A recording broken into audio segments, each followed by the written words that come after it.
నిజ జీవిత గాథలు ఈ కృష్ణానగర్ కథలు. హాయ్, హలో, నమస్తే. మహామ్యాక్స్ ప్రేక్షకులకు స్వాగతం. ఈరోజు మన ముందు ఒక విలక్షణ గెస్ట్ ఉన్నారు.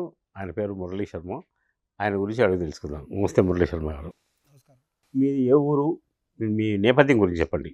నేను మైనంపాటి వెంకట మురళీకృష్ణ శర్మ పూర్తి పేరు. మైనంపాటి అనేది మా సర్నేమ్. అది మేము 6000 నియోగ బ్రాహ్మణులం. అది మా గురించి పరిచయం. ఏం చదువుకున్నారు మీరు? నేను ఎంబీఏ చదివాను. BSc MBA. నేను ఎంబీఏ మార్కెటింగ్. బీఎస్సీకి ఎంబీఏకి సంబంధం లేదు కదా. బీఎస్సీ చదివిన వాళ్ళు తర్వాత ఎంఎస్సీ చేస్తారు కానీ ఎంబీఏ మీరు ఎందుకు వెళ్ళారు? అలాగండి, any graduate can do MBA.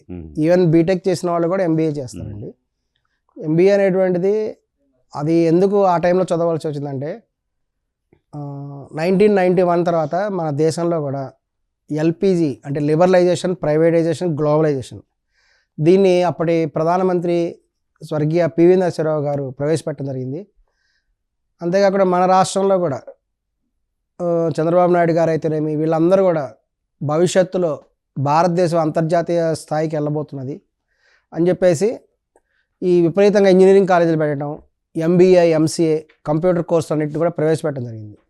దానిలో భాగంగా భవిష్యత్తులో ఎంబీఏ వాళ్ళకి మంచి ఫ్యూచర్ ఉంటుంది, అలాగే కంప్యూటర్ ప్రొఫెషనల్స్ మంచి ఫ్యూచర్ ఉంటుందని రాకుండా వల్ల నేను ఎంబీఏ అనేది చేరడం జరిగింది. ఆ ఎంబీఏ మీకు ఏమైనా పనికి వచ్చిందా ఇప్పుడు? అంటే మీరు మీ వృత్తికి కానీ ఈ రోజుల్లో అది మన ఎడ్యుకేషన్ సిస్టంలో ఉన్న పెద్ద డ్రాబ్యాక్ అండి. అది ఇలా చదివిన చదువుకి చేసేటువంటి పనికి కూడా సంబంధం లేకుండా అయిపోయింది కొంతమందికి అయితే. ఇది నిజంగా కూడా ఒక దురదృష్టకరమైన విషయము.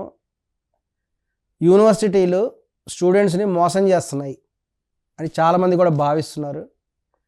ఇంతకుముందు ఒక ఆయన చెప్పారు, విజయవాడలో ఒక రిజిస్ట్రార్ గారు చెప్పడం జరిగింది, యూనివర్సిటీల్లో కేవలము భోజనం కోసమే చాలామంది చేరుతున్నారు, షెల్టర్ కోసమే చాలామంది చేరుతున్నారు అని ఆయన అప్పట్లో వ్యాఖ్యానించాడు. దాని మీద ఒక పెద్ద గొడవ కూడా జరిగింది. సో వాస్తవం చెప్పాలంటే ఇప్పుడు చూస్తే పరిస్థితి అలానే ఉంది. ఉస్మాన్ యూనివర్సిటీలో కేవలము ఒక షెల్టరు, ఫుడ్ కోసమే జాయిన్ అవుతున్నారు.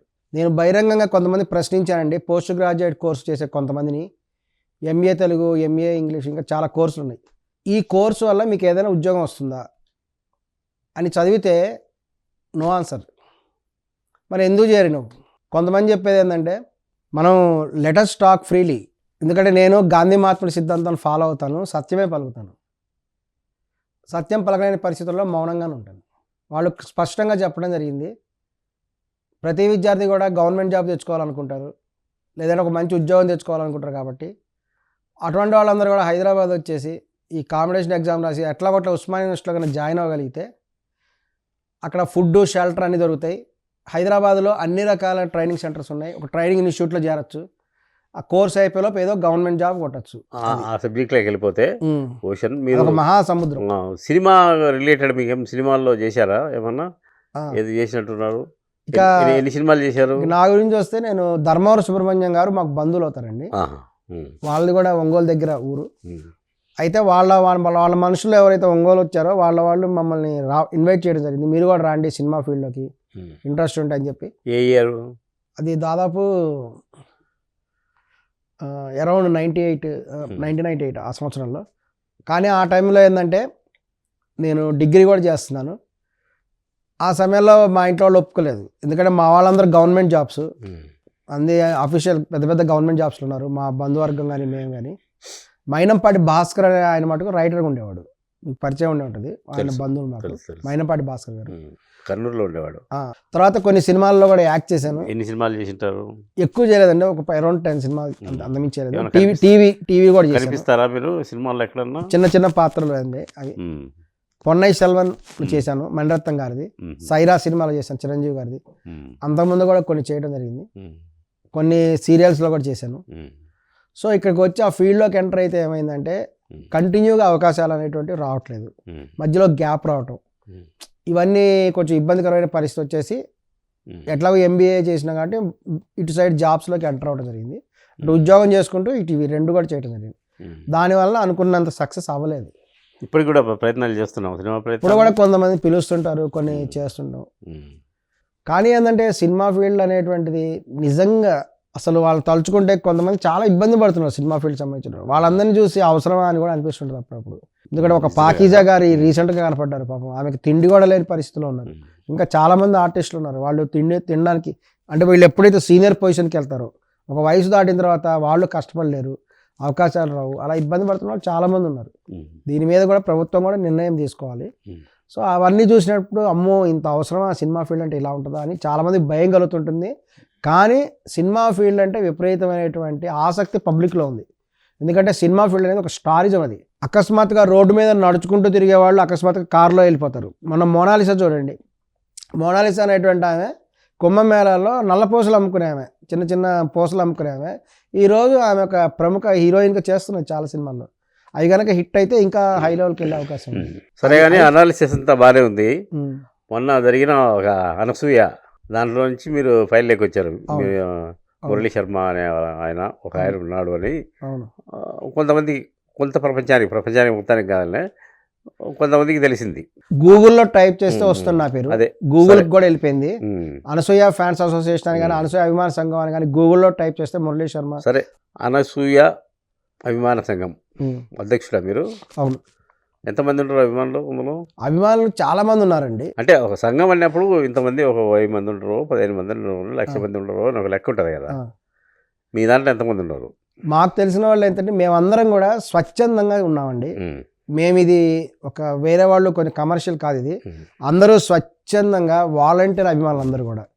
వీళ్ళందరూ కూడా ఎవరికి వాళ్ళు కూడా ఆమె పట్ల అభిమానం ప్రదర్శిస్తుంటారు. ఎందుకంటే జబర్దస్త్ టైం నుంచి ఆమెకి వీరాభిమానులు కూడా ఏర్పడ్డారు. ఆమెకి ఇంకా ఇన్స్టాగ్రామ్లో అయితే 1.7 మిలియన్ ఫాలోవర్స్ కూడా ఉన్నారు. కరెక్ట్. వీళ్ళందరూ ఏంటంటే పుట్టినరోజు నాడు వీళ్ళు బర్త్డే చేసుకోవటం, రకరకాల యాక్టివిటీస్ వాళ్ళ ఇంటి దగ్గర కూడా చేసుకుని ఉంటారు. సరే, మీరు ఎప్పుడన్నా వెళ్ళి కలిశారా అనసూయను? అనసూయ కానీ కొన్నిసార్లు ప్రయత్నం చేయడం జరిగిందండి. ఆ సమయంలో ఆవిడ బిజీగా ఉన్నారు, మేము కూడా బిజీగా ఉంటాం, ఆవిడ కూడా బిజీగా ఉంటారు. సో ఇది ఏంటంటే ఒక అభిమాని ఆమెను కలవకుండా మాట్లాడకుండా అభిమాన సంఘం ఏంటి? అయ్యో అలా అంటారండి. ఇప్పుడు మెగాస్టార్ చిరంజీవి గారు ఉన్నారు, పెద్ద పెద్ద హీరోలు ఉన్నారు, వాళ్ళందరికీ అభిమాన సంఘాలు ఉన్నాయి. అందరూ అభిమానులతో ఇంటరాక్ట్ అవుతుంటారు, కలుస్తుంటారు, వీళ్ళు వెళ్తే మాట్లాడుతుంటారు. ఎవరైనా కూడా కొందరు వెళ్తారు, కొందరు వెళ్ళరు. లేదు, నాకు తెలుసు కదా. నేను 35 ఏళ్ళుగా సినిమా కలుస్తారా? అభిమాని కాదు, అభిమాన సంఘాల అధ్యక్షుడు అయినప్పుడు వాళ్ళతో పరిచయం ఉంటుంది కదా. పరిచయం లేకుండా మీరు ఎంతమంది, నేను కూడా చెప్పుకోవచ్చు పలాని వాళ్ళకి అభిమాని అది, ఆ చెప్పుకోవడం వేరు, ప్రాక్టికల్గా వచ్చేప్పటికి వేరు. ఇప్పుడు మీరు ఒక వేదిక ఎక్కి లేకుంటే యూట్యూబ్ ఛానల్లో కానీ ఎక్కడైనా కెమెరా ముందుకు వచ్చి నేను ఫలానా అనసూయ అభిమాన సంఘం అధ్యక్షుడిని మీకు స్వయంగా ప్రకటించుకుంటున్నారు. బేస్లెస్ అది, అవునా కదా?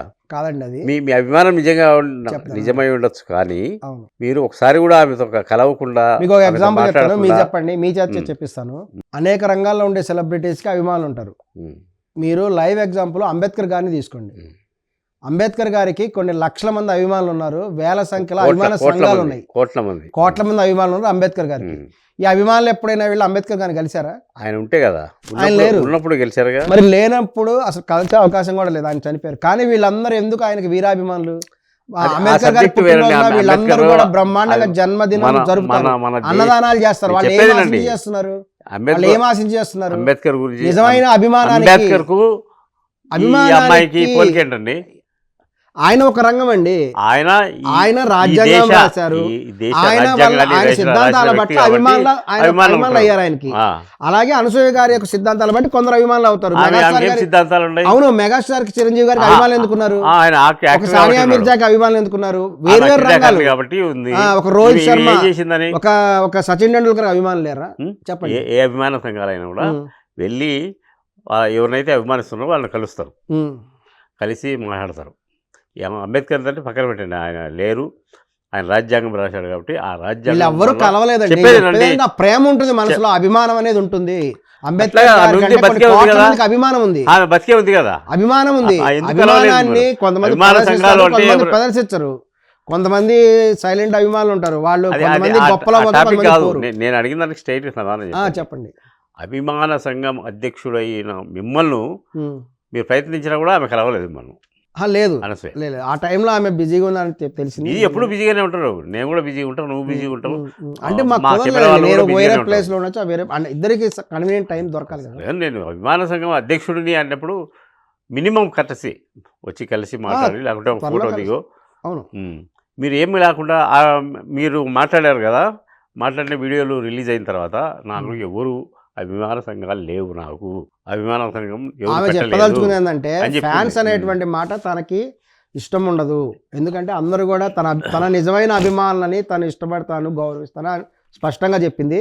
ఏ సెలబ్రిటీస్కైనా అభిమానులు అనేవాళ్ళు ఆక్సిజన్. ఒక మెగాస్టార్ చిరంజీవికైనా, ఒక అంబేద్కర్ గారికైనా, వేరు రంగాలు, ప్లేయర్స్ అయినా ఎవరికైనా వీళ్ళే నాకు తెలుసు. అభిమానుల వల్లే నేను అడిగిన ప్రశ్నకే సమాధానం చెప్పండి. ఆ, అభిమాన సంఘాలంటే ఏందో తెలుసు నాకు, అవును. ఎట్లా ఉంటాయి, ఎలా యాక్టివేట్ అవుతాయి, వాళ్ళ కార్యక్రమాలు ఎలా మేము ఉంటాయి. నిజమైన అభిమానులము, స్వచ్ఛమైన వాలంటరీ అభిమానులము. మిగతా వాళ్ళంతా నకిలీ అభిమానులా? అట్లా కాదండి, అభిమాన సంఘాలు రకాలు ఉంటాయి. కొంతమంది మీరు కింగ్ సినిమా చూస్తున్నారు, నాగార్జున గారు యాక్ట్ చేశారు, అందులో ఉంది. నాగార్జున గారిని చూసి కింగ్ సినిమాలో అభిమాన సంఘం పెడతారు. కామెడీ అని కాదు, అది నిజంగా అందులో అతను క్లియర్ గా చెప్తాడు ప్రజెంట్ జరుగుతున్నది. చాలా మంది అభిమానులు వస్తారండి. బ్రహ్మానందం గారు నాగార్జున గారు ఎపిసోడ్ ఉంటే బ్రహ్మానందం ఆయన ఒక జడ్జిగా ఉంటాడు, అతను త్రిషకు లైన్ వేస్తుంటాడు, అక్కడ ఆ సందర్భంలో నాగార్జున వస్తాడు, ఆయన అడుగుతాడు నేను మీ అభిమానులు అంటే ఆయన ఏమంటారు, అరే అభిమానులను వచ్చి డబ్బులు తీసుకుపోతారండి, ఏం చేయట్లే అంటాడు. ఈయన ఏమంటాడు, మాకు ఎటువంటి డబ్బులు వద్దండి, మేము తెలుసు ఖైరతాబాద్ జనసూర్య మేము సంఘం వాళ్ళం అని చెప్తారు. అలాగే కింగ్ నాగార్జున గారిని ఆదర్శంగా తీసుకుని మేము కూడా అభిమాన సంఘం పెట్టాం, చెప్తున్నాం కదా. అంటే ఆ టైప్ మీరు మేము నాగార్జున గారు అంటే ఒక వ్యక్తికి సమస్య వచ్చినప్పుడు అభిమానులు ఖచ్చితంగా బయటకు రావాలి. అనసూయ గారిని కొంతమంది టార్గెట్ చేశారు, అప్రిషియేట్ చేయాలి కదా, ఆమె అప్రిషియేట్ చేయాలి. ఆమె టార్గెట్ చేశారు కొంతమంది. ఎవరు లేరని చెప్పిందిగా, లేరని అనలేదు, తనకు అభిమానులు ఉన్నారు అని అన్నది. అభిమానులు లేకుండా ఎలా ఉంటారు, ఖచ్చితంగా సెలబ్రిటీస్. వైరల్ అయిన వీడియోలు ఆయన సంధ్యారెడ్డి కదా, ఆమె సంధ్యారెడ్డి గారు, ఆమెకు పూర్వమే పరిచయమా? లేదు, కాంగ్రెస్ లీడరు ఒక లైవ్ లో కూర్చొని అది కాదురా ఇది కాదురా అంటే ఎందుకు ఊరుకున్నారు మీరు మాట్లాడకుండా? ఎందుకంటే మేము ఎడ్యుకేటెడ్ పీపుల్. ఆమె సంబోధించిన సంవాదం మేము మంచిది కాదండి, నా పేరుతో మాట్లాడండి, నా పేరు ఇట్లా మురళీ శర్మ, ఆ మురళీ శర్మ అని మాట్లాడండి, అరే తురే అనొద్దండి, మీరు ఇంత విద్యార్థికులు చదువుకున్నారు, ఎంబీఏ చేశారు, బీఎస్సీ ఎంబీఏ చేశారు, ఆమె తిడుతూ ఉంటే ఎందుకున్నారు మీరు? ఎందుకంటే నేను ఎడ్యుకేటెడ్ పీపుల్ కాబట్టి ఆమె అంత ఎడ్యుకేటెడ్ కాదు కాబట్టి సమాధానం ఇచ్చే ఎదురాదా? మన దేశంలో ఉండేటువంటి ఒక ఇబ్బందికరమైన పరిస్థితి. మన దేశంలో ఎవరైనా అదే సామెత ఉంది కదా, ఆకొచ్చి ముళ్ళు మీద పడ్డా, ముళ్ళు వచ్చి ఆకు మీద పడ్డా ఆ చినిగేది ఆకు అంటారు. ఇదివరకు ఆడవాళ్ళ ఉద్దేశం చెప్పేవాళ్ళు, ఇప్పుడు ఆ పరిస్థితి మగవాళ్ళకు ఉంది. మగవాళ్ళ పరిస్థితి ఒక ఆకులాగా అయిపోయింది, ఆడవాళ్ళ పరిస్థితి ముళ్ళలాగా అయిపోయింది ఈ రోజున. సో ఈ రోజున బాధితులు ఎవరంటే మగవాళ్ళే. ఎందుకంటే ఎటువంటి సంఘటన బయటకు వచ్చినా మగవాళ్ళ పరిస్థితి ఇబ్బందికరంగా అవుతుంది. ఇప్పుడు ఒక ఆడ మనిషి సంజారెడ్డి నన్ను అన్నారు, కానీ సమాజంలో ఏమి అనిపించలేదు. అదే నేను కనుక ఆమెను అన్నట్లయితే ఒక మహిళ మీద దాడి, ఒక మహిళని మీదకొస్తాడు, మహిళ మీదకి వచ్చాడు, వామ్మో నన్ను అత్యాచారం చేయబడి అన్నా అనేవాడు. మినిమం అదే చెప్తున్నాను. ఆమె జోలికి పోయినట్టయితే నా మీదకి అనవసరమైన ఎదురుగానో పక్కన కూర్చొని అది కాదురా ఇదిరే కాదురా అంటే ఎందుకు పడ్డారు మీరు? ఆమెకు అంత చదువు లేదు, ఆమె అంత పెద్ద ఎడ్యుకేటెడ్ కాదు, ఆమె లిటరేచర్ కానీ. అందుకే అనసూయ గారు చెప్పింది కూడా అదే, సివిక్ ఇల్లిటరేట్స్ అనేటువంటి వాళ్ళకి అర్థం కావట్లేదు, వాళ్ళు కొంతమంది రాబందుల్లాగా ఉన్నారు, వాళ్ళే కూడా మిస్అండర్స్టాండ్ చేసుకుంటారు కదా. అనసూయ గారి ఉద్దేశం కూడా మిస్అండర్స్టాండ్ చేసుకుంటారు. ఇప్పుడు ఎవరైనా సరే అంబేద్కర్ గారిని తిడితే ఫ్యాన్స్ రారా బయటికి? అంబేద్కర్ కు మెగాస్టార్ గారు చిరంజీవి సరే ఆయన రాజ్యాంగం రాశాడు, ఈ అమ్మాయి ఏం రాసింది, ఈమె ఏం చేసింది అమ్మాయి? మెగాస్టార్ చిరంజీవి గారు ఒక యాంకర్ కు అభిమానులు ఉన్నారు, ఈమె లక్షల అభిమానులు ఉన్నారు. ఏం చదువుకున్నావు? వేరువేరు రంగాలండి, వేరువేరు రంగాలు, వేరువేరు రంగాలు. ఆయన ఒక రంగం కాదు, ఆయన రాజకీయ రంగం, చాలా తప్పు. ఈమె సెలబ్రిటీ రంగం, అది వాళ్ళ సంస్కారం, ఇది మన సంస్కారం. ఆమె అడిగిన ప్రశ్నలు కూడా అడిగింది, నువ్వు నిలబడి బాత్రూమ్ వస్తావు ఆమె పోయేమని అడిగింది, నువ్వు ఎందుకు సమాధానం చెప్పలేకపోయినావు? అది ఆవిడ సంస్కారం, అది సంస్కారం. ఇది అడిగిన దానికి కూర్చున్న తర్వాత అడిగిన దానికి సమాధానం చెప్పాలి. సమాధానం చెప్పకుండా అరే అన్న తురే అన్న తీసుకోవాల్సిన అవసరం నీకేముంది? ఆమె తిట్టిన పడాల్సిన నేను ఒక ఎడ్యుకేటెడ్ మనిషిని, ఎడ్యుకేటెడ్ మనిషి. ఆమె కూడా ఎడ్యుకేటెడే, ఆమె ఎడ్యుకేటెడ్ అంటే ఆమె ఎడ్యుకేటెడ్ మనిషి. ఒక అధికారంలో ఉండే ఒక పార్టీకి ఆమె పార్టీలో something. అధికారం ఉండడానికి ఎడ్యుకేషన్ అవసరం లేదండి. అదెట్లా చెప్తాను అవును, వాస్తవమే చెప్తున్నాను, నేను ఎప్పుడూ సత్యమే మాట్లాడతాను. మేము కూడా ఒక సత్యమే పొలిటికల్ మాట్లాడాలి. పార్టీలో అధికారికి తమిళనాడులో పార్టీలు ఉన్నాయి, ఒక ఆయనకి అసలు కనీసం ఎడ్యుకేషన్ బేసిక్ అవన్నీ ఎడ్యుకేషన్ తీసే తెలుసు మరి 10th క్లాస్ పాస్ అయిన వాళ్ళు కూడా నాకు ఈ ఉపమానాలు- రాజకీయాల్లో వెళ్ళొచ్చు. ఈ ఉపమానాలు ఎన్ని కాదు. రాజకీయాల్లోకి సినిమా ఫీల్డ్ లోకి ఎలిజిబిలిటీ నువ్వు అర్హత కూర్చున్న తర్వాత ఎడ్యుకేషన్ అర్హత అవసరం నువ్వు లేదు. ఒక చర్చ కూర్చున్న తర్వాత ఆమె అడిగినప్పుడు నువ్వు సమాధానం చెప్పాలి కదా. ఆమె స్థాయిలో ఆమె చెప్పింది, నా స్థాయిలో నేను చెప్పాను. నేను వెళ్ళి బురద పందులతో ఫైట్ చేయను నేను. ఆమె బురద పందా కొంతమంది అలానే ఉన్నారు, వెళ్ళి బురద మీద రాయేసి కొడితే ఏమవుతుంది, ఆమె బురద పందా బురద మీద రాయేసి కొడితే ఏమవుతుంది, అది వచ్చి మన ముఖాన్ని తెలుసు పడుతుంది. కానీ నువ్వు ఆమె బురద మా పద్ధతులు మాకుంటాయి. పాలు పొంగితే నీళ్లు చల్లడం మాకు తెలుసు, అందరికీ నీళ్ళు ఎలా చల్లాలి, పాలు ఎట్లా తగ్గించాలని నాకు తెలుసు, ఎవరిని ఎట్లా చేయాలో అది మాకు తగ్గిందా తెలుసు. ఆమె అరే తురే అని మాట్లాడి ఆ తిట్టినా కూడా సైలెంట్గా ఉన్న వదాలు పెట్టుకొని ఇలా తిట్టుకొని లేని ఆవిడ రియలైజ్ అవ్వాలి, ఆమె రియలైజ్ అది కాదు అవ్వాలి. మురళీ శర్మ, నువ్వు అంటే వైరల్ కావడానికి ఇట్లా ఈ అవతారం ఎత్తావా? ఎట్లా సినిమాల్లో అవకాశాలు రాలేదు, లేకుంటే నేను వైరల్ కావాలి, వైరల్ అయితే ఇక ఏదో భవిష్యత్తు ఉంటుందని అని నువ్వు అలా ఇట్లా ఎప్పుడు వచ్చినావా? లేదండి, నేను పూర్తిగా డెస్టినీని నమ్ముతాను, విధిని నమ్ముతాను. నేను అనసూయ గారు చెప్పేది కూడా అదే, ఎవ్రీథింగ్ ఇస్ డెస్టినీ. మీకు చెప్పిందా? అవును, బహిరంగంగా చెప్పారు ఆమె. డెస్టినీ, ఆమె స్టేట్మెంట్స్ అన్ని మేము ఫాలో అవుతాం, ఖచ్చితంగా ఫాలో అవుతాం. మొత్తం అందరికి తెలుసు, అవును. అనసూయకు నీకు మాత్రమే కాదు. ఎవరో వైరల్ అవ్వాలనుకుంటే అవ్వలేరండి, ఒక్కళ్ళ చేతిలో ఉండదు అది. ఇప్పుడు అయ్యావు కాదు ఇప్పుడు అయ్యామంటే అది డెస్టినీ కాబట్టి అయినాము. చాలా మంది బిగ్ బాస్ వైరల్ పంపిస్తారు, కావడం సినిమా కోసమే ఫీల్డ్కి వెళ్ళమంటారు, సంగారెడ్డి రాజకీయాలు గారు వెళ్ళమంటారు. తిట్టినా కూడా తీర్చుకున్నావు. కొంతమంది పంది లాంటి వాళ్ళని ఎంత చేయాలో అంతనే చేయాలి. నేను పందులతో ఫైట్ చేయను. ఆమె పందా మీ దృష్టిలో? నువ్వు ఎవరో అనసూయను అన్నందుకు నువ్వు పోయి మేము మహిళా హక్కులని గౌరవిస్తున్నాము, మహిళల సమానత్వం గురించి చూస్తున్నాము. ఈవెన్ నాగబాబు గారు కూడా బయటకు వచ్చి స్టేట్మెంట్ ఇచ్చారు, మహిళలు స్వేచ్ఛగా ఉండండి, మీకు నచ్చిన వస్త్రాలు మీరు చేయండి అన్నారు. అదే సిద్ధాంతాన్ని కూడా ఈవెన్ సంజారెడ్డి గారు కూడా అనసూయ ప్రిన్సిపలే ఫాలో అవుతారు. అనసూయ గారు ఏం చెప్పారు, నా బాడీ నా ఇష్టం, నాకు నచ్చిన వస్త్రాలు వేసుకుంటాను. అది కాదు, మరి ఆమె కూడా అదే పని చేస్తుంది, అదే పని చేస్తుంది. నేను అడిగే ప్రశ్న ఏంది? నేను ఆమె అన్నాను కదా, పెళ్ళింది, నేను ఆమె అన్నాను భార్య కదా. ఉంది, నీ భార్యను ఆమె కామెంట్ చేసినప్పుడు నువ్వెందుకు రియాక్ట్ కాలేదు, నువ్వెందుకు అనలేదు? ఆవిడ అన్నంత మాత్రం మేము ఎందుకు రియాక్ట్ అవ్వాలి? ఆవిడేదో ఎవరేదో మాట. నేను ఆవిడ కూడా చెప్పాను, ఏమంటే సంజయ్ రెడ్డి గారు మీరు స్విమ్మింగ్ పూల్కి వేస్తే, స్విమ్మింగ్ పూల్కి వెళ్ళారనుకుందాం, స్విమ్మింగ్ చేయాలంటే ఎలా స్విమ్ చేస్తారని అడిగాను ఆమెకి. ఆమె చీర కట్టుకొని స్విమ్మింగ్ చేస్తుందా? లేదంటే మగవాళ్ళైనా సరే, నేను ఆడామగా డిస్క్రిమినేషన్ చేయట్లేదు, మగవాళ్ళే వెళ్తారు, ప్యాంటు చొక్కా వేసుకొని స్విమ్ చేయరు కదా, వాళ్ళు కడ్రాయిలు వేసుకొని వాటికి సంబంధించిన వస్త్రదాన్ని చేయాలి. అదే ఆడవాళ్ళు అయితే వాళ్ళకి స్విమ్మింగ్ డ్రెస్ ఉంటుంది. మరి ఆవిడైనా అదే చేస్తుంది కదా. నేను ఆమె భర్త గురించి ఏమి అడగలేదు కదా, నేనేమైనా అడిగాను ఆమెకి? నేను మాట్లాడింది, నేను అడగదలుచుకుంది ఏంటంటే, నువ్వు ఒక మగవాడివై ఉండి, ఒక భార్యకు భర్తవై ఉండి, నీ భార్యను ఆమె అవహేళన చేసినట్టుగా మాట్లాడితే నువ్వెందుకు నిమ్మకున్నావు? అంటే పబ్లిసిటీ కోసమనా? అది ఆమె సంస్కారము, ఒక్కొక్కలో ఒక్కొక్క సంస్కారం ఉంటుంది. ఆమెను చూస్తే, ఆమె ఒక మాట తీరు చూస్తుంటే క్లియర్గా అర్థమైపోతుంది ఎవరికైనా. ఎవరికో అర్థం కాదు, అందరికీ అర్థమవుతుంది. ఆవిడ మాట తీరు ఉన్నప్పుడు అలా మాట్లాడతారు. ఆమె అభిమాను మీ ఇద్దరి టాపిక్ విషయంలో అలా మాట్లాడతారు. ఆమె అభిమాని, ఎందుకంటే ఆ మాట్లాడిన ప్రతి మాటలో వాస్తవం ఉంది కాబట్టి. ఏం వాస్తవం ఉందండి? ఆమె ఇల్లీగల్ గా మాట్లాడుతూ నేను లీగల్ గా మాట్లాడుతున్నాను. అవును, ఇల్లీగల్ గా మాట్లాడుతుంది ఆమె. ఆమె మహిళా హక్కులను హరించి వేసేటట్టు మాట్లాడుతుంది, ఆమె మహిళా స్వేచ్ఛను హరించేటట్టు మాట్లాడుతుంది. ఆమె కూడా మహిళా హక్కుల కోసమే మాట్లాడింది. మరి మహిళా హక్కులు మాట్లాడితే సపోర్ట్ చేయాలి, ఆమె అనసూయకి సపోర్ట్ చేయాలి. ఆమె ఎందుకు సపోర్ట్ చేయట్లేదు? టాపిక్ ఏంటి అక్కడ? టాపిక్ ఏంటి చెప్పండి? ఆ టాపిక్ ఏంటి?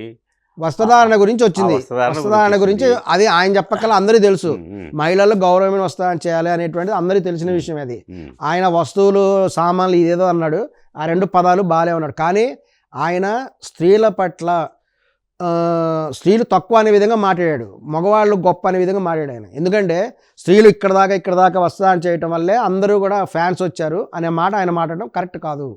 ఈ మాటకు సంధ్యారెడ్డి గారు మిమ్మల్ని అడిగారు, ఆ అమ్మాయి అదే అండర్వేర్ వేసుకొని వస్తే నీకేం ఫీలింగ్స్ రావా అని అడిగారు మిమ్మల్ని. అండర్వేర్ ఎందుకు వస్తుందండి? ఆమె ఎట్లా అదే కదా, అదే అంటుంది. అందుకే ఆమె తిక్క క్వశ్చన్లు అవన్నీ ఆమె ఇమాజిన్ చేస్తారు. ఎందుకు వస్తారు బయటికి? స్విమ్మింగ్ పూల్లో స్విమ్మింగ్ డ్రెస్ వేసుకుంటారు. ఆమె అనసూయ గారు కూడా హైయర్ ఎడ్యుకేటెడ్.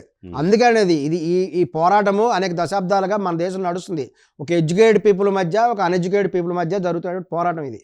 ఒకప్పుడు నైటీల గురించి పోరాటం జరిగింది, మీకు తెలిసే ఉంటుంది అది. నైటీ వేసుకునే ఆడవాళ్ళని అందరూ వింతగా చూసేవాళ్ళు, ఏంది నైటీలు వేసుకుంటున్నారా అనగానే వాళ్ళు ఏం చెప్పాలంటే నైటీలు ఎడ్యుకేటెడ్ పీపుల్ వేసుకుంటారా, నైటీలు వేసుకునే వాళ్ళను బహిష్కరించారు ఆ ఊర్లో. అవును బహిష్కరించారు, చట్టం కొన్ని చోట్ల పెట్టారు. జరిగింది కూడా. ఎవరు అందరూ ఇప్పుడు నైటీలు నైటీలు వేసుకుంటున్నారు కదా, ఏ ఆడవాళ్ళు ఖండించట్లేదు, ప్రతి ఆమె ఇప్పుడు నైటీ నైటీ వేసుకుంటే వాళ్ళంతా కప్పుకుంటారు. అవును, ఏం కనిపించదు. నైటీ వేసుకునే వాళ్ళు ఒప్పుకునే వాళ్ళు కాదు. నైటీ వేసుకుంటే ఓన్లీ ఎడ్యుకేటెడ్ వాళ్ళే నైటీస్ వేసుకుంటారు, అన్ఎడ్యుకేటెడ్ వాళ్ళు వేసుకోరనే వాళ్ళు. ఇప్పుడు ఏమైంది, అది మామూలు విషయం అయిపోయింది, అందరూ కూడా నైటీస్ వేసుకుంటున్నారు. అది వాళ్ళకి కన్వీనియంట్ వస్తుందని, అందులో అసభ్యత ఏం కనిపించట్లేదు. ఇప్పటికి కూడా కొంతమందికి అసభ్యత కనబడుతుంది నైటీల్లో.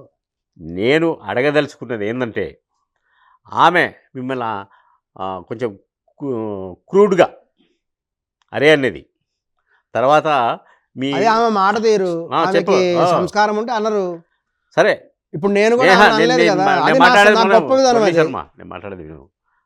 ఆమె మిమ్మల్ని అగౌరవంగా మాట్లాడింది. గౌరవం నేను అనుకోవట్లేదు. మరి అది గౌరవమా ఎవరే అనడం? వాళ్ళ మాట తీరది. ఒక్కొక్క ప్రాంతాన్ని బట్టి, వాళ్ళ యొక్క జెండాన్ని బట్టి కొంతమంది ఒక రకమైన భాష ఉపయోగిస్తారు. వాళ్ళ ప్రాంతం బట్టి, ఆమె చదువుకున్న చదువుని బట్టి, ఆమె చేసే వృత్తిని బట్టి ఆమె ఒక రకమైన మాట తీరు ఆవిడకుంది. సో అది ఆవిడ మాట తీరు. మేము చదువుకున్నాము, పెద్ద చదువు చదివినాము, ఉన్నత విద్య అగ్రకులానికి చెందిన వాళ్ళం కాబట్టి మా భాష మాకుంటుంది. మేము ఎప్పుడు బహువచనంలో వాడతాను, ఎప్పుడైనా ఏకవచనం ఉపయోగించడం ఎప్పుడైనా చూసారా? నేను మీరు అంటే అగ్రకులాల మా భాష, అందులో మా భాష మాకు బహువచనం ఉపయోగిస్తాం. పాయింట్కి వచ్చావు. అగ్రకులాలు అయితే అరే అంటే పడతారా? ఎవరు అరే అనటం అని అనకూడదు, అది ఆవిడకు ఉండాలి. నేను అదే అడిగింది, అవతల వ్యక్తిని అనకూడదు అని వాళ్ళకు ఉండాలి. ఎందుకంటే సామెత ఉంది, give respect and take respect. అవన్నీ తెలుసు.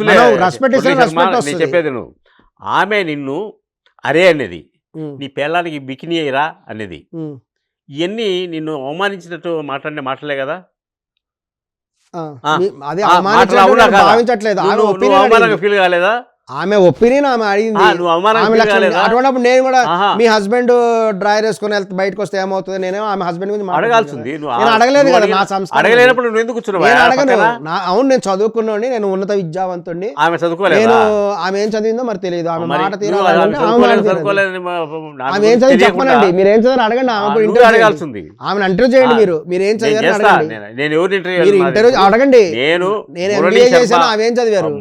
నేను ఎంఎన్సీస్ లో శర్మ అనే ఒక వ్యక్తి కేవలం ఎలాంటి అంటే ఆధారాలు లేకుండా నేను ఆమె ఫ్యాన్స్ అధ్యక్షుడిని అని చెప్పుకునే దానికి ఎలాంటి ఆధారాలు లేదు. మీరు ఒకసారి కూడా కలవలేదు, మాట్లాడలేదు. అయితే కేవలం ఏది వైరల్ కావాలని ఆమె వరాన్ని తెచ్చుకున్నావు, మీ ఆవిడనన్నా సైలెంట్కున్నావు. నీవు చెప్తున్నావు ఆ మాట తీరని. ఇది కేవలం నువ్వు పబ్లిసిటీ, నువ్వు పబ్లిసిటీ చేసుకోవడం కోసం ఆమె ఏమన్నా కూడా సైలెంట్గా ఉన్నావు. కానే కాదు, ఎవరి స్వభావం వాళ్ళది. స్వభావం ఇప్పుడు మన ఇద్దరం నేను వాదించుకుంటున్నావు మురళీ శర్మ. అవును, వాదించుకుంటున్నప్పుడు నువ్వు నాకు సమాధానం ఇస్తున్నావు కదా, ఆమెకి ఎందుకు అలా సమాధానం ఇవ్వలేకపోయావు నువ్వు? ఎందుకంటే ఆమె మహిళ కాబట్టి. నేను అదే సమయంలో మాట్లాడేటప్పుడు ఆవిడ give respect and take respect అనేది ఆవిడ ఫాలో అవ్వట్లేదు. ఆమె ఏంటంటే నా సిద్ధాంతాన్ని మీరందరూ ఫాలో అవ్వాలంటుంది, ఆవిడకి తెలియక మాట్లాడుతుంది. ఎందుకంటే ఆమె నిజంగా రాజ్యాంగాన్ని చదువుకొని ఉంటే, రాజ్యాంగంలో స్త్రీ పురుషులకు సమానమైన హక్కులు. నేను తెలంగాణ స్విమ్మర్స్ అసోసియేషన్ వాళ్ళతో మాట్లాడాను, స్వయంగా నేనే మాట్లాడాను. తెలంగాణ స్విమ్మర్స్ అసోసియేషన్ వాళ్ళతో క్లియర్గా చెప్పాను, సార్ ఈ మధ్య డిస్కషన్ జరుగుతుంది, స్విమ్మింగ్ సూట్ వేసుకోవటము చట్టవిరుద్ధమా అని అడిగాను. వాళ్ళు కాదండి, స్విమ్మింగ్ సూట్ వేసుకోవచ్చు, చట్టపరంగా అనుమతి, ఒలింపిక్ పోటీలు జరుగుతున్నాయి, స్విమ్మింగ్ పోటీలు జరుగుతున్నాయి, వేసుకోవచ్చు. నేను మాట్లాడే టాపిక్ ఏంటంటే ఆమె బికినీ వేసుకున్నదా, స్విమ్మింగ్ సూట్ తప్పే ఉంది అందులో. ఆ టాపిక్ గురించి తప్పని అంది కదా. నేను ఆమె టాపిక్ గురించి మాట్లాడడం లేదు. నేను మాట్లాడేది కేవలం పద్మారెడ్డి అనే ఆమె చేత నువ్వు ఎందుకు తిట్లు తిని సైలెంట్గా ఉన్నావు, దీనికి కారణం ఏంది అని అడుగుతున్నాను. ఆవిడ ఒక మహిళగా నేను ఆమె గౌరవించాను. ఇన్ని మహిళలు ఇప్పుడు ఏ మహిళ తిట్టినా తీసుకుంటావా? ఎందుకు తిట్టి? ఆమె ఒక మహిళగా ఆమె యొక్క అజ్ఞానం చూసి, ఈమె జ్ఞానం తెలియజేయాలని. ఆమె అజ్ఞాని, పంది ఏమేమో అంటున్నావు, ఇది చూసింది అనుకో. నేను ఆవిడ అనలేదు, నేను ఇప్పుడు కూడా అనట్లేదు. నేను కేవలం ఆమె మహిళనే గౌరవించాను, క్లియర్ చెప్తున్నాను కదా. అలానే వదిలేసి అవకాశాలు బ్రతకడం కోసం ఏం చేస్తున్నావు, నీ వృత్తి ఏంది అసలు? నేను ఎంబీఏ చదివిన తర్వాత మన తిరుపతి దేవస్థానం వాళ్ళు ఒక ట్రైనింగ్ ఇచ్చారండి, టీటీడీ వాళ్ళు ప్లస్ ఎండోమెంట్ దేవాదాయ ధర్మాదాయ శాఖ వీళ్ళు ఒక ట్రైనింగ్ ఇవ్వడం జరిగింది. వాళ్ళ దగ్గర నేను శిక్షణ తీసుకున్నాను, సకల దేవతల శిక్షణ. నా దగ్గర ఎండోమెంట్ వాళ్ళ సర్టిఫికేట్ కూడా ఉంది. అలాగే టీటీడీ వాళ్ళు ఎండోమెంట్ ఇప్పారు. వెంకటేశ్వర శర్మ గారని తిరుపతి నుంచి వచ్చారు. ఓకే. వాళ్ళు ట్రైనింగ్ ఇచ్చారు. ఆ బ్యాచ్లో నేను కూడా ఒకరిని.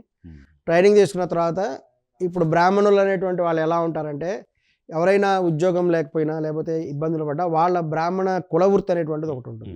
అది వాళ్ళకి బేసిక్ సపోర్ట్గా ఉంటుంది. ఆ విధంగా నేను అట్లా ఎండోమెంట్ డిపార్ట్మెంట్ నుంచి టీటీడీ దగ్గర నుంచి విద్య నేర్చుకున్నాను కొంత. తర్వాత మరికొంత విద్య నేర్చుకోవడం జరిగింది. నేర్చుకొని దాని మీద కూడా నేను బేస్ చేసుకొని బ్రాహ్మణ వృత్తిని కూడా నేను చేపడుతూ ఉన్నాను. పూజలు కార్యక్రమాలు చేయటం కానీ, కొంత జ్యోతిష్యం కానీ నాకు అవగాహన ఉంది. అది కేవలం మన కులరీత్యా వచ్చినటువంటి దాన్ని చేస్తున్నాను. చాలా మంచిది. పిలవంగానే మా స్టూడియోకి వచ్చి నేను అడిగిన ప్రశ్నలందుకు తీరిగ్గా సమాధానం చెప్పినందుకు ధన్యవాదాలు. నిజ జీవిత గాథలు ఈ కృష్ణానగర్ కథలు.